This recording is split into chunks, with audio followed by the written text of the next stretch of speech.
Why was Karl Marx such an opponent of globalization? Karl Marx said, globalization will drive the living standards of ordinary people down to that of the poorest people and will therefore precipitate revolution. Curiously, his prediction didn't come true. Why not? It turns out that the more intense the technology of your companies, the higher the wages. The reason that we did not descend to Karl Marx's horror is that the growth of technology meant that ordinary people working in companies got paid more and more and more. That's why Marx turned out to be wrong. If you undermine investment in technology by going for products that are made cheaply abroad, one way or another, you undermine equality within your country, and we have seen a huge diminution of equality in our country, and it's had the political consequences that I described.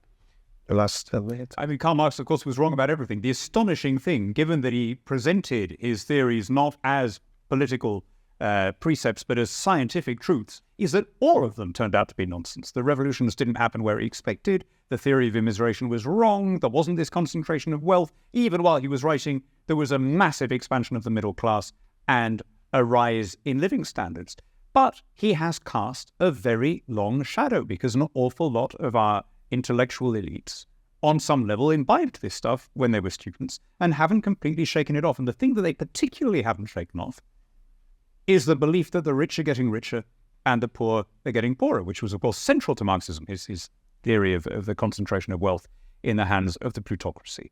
But that is not true. What is happening now globally is that the rich are getting richer and the poor are getting richer.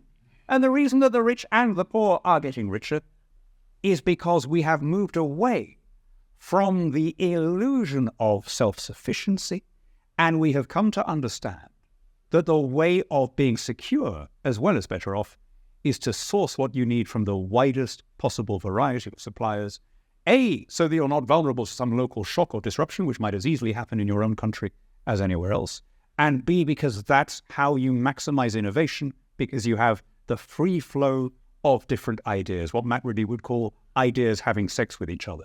And the more you do that on a global level, the quicker you drive the technological advance. Well, thank you both.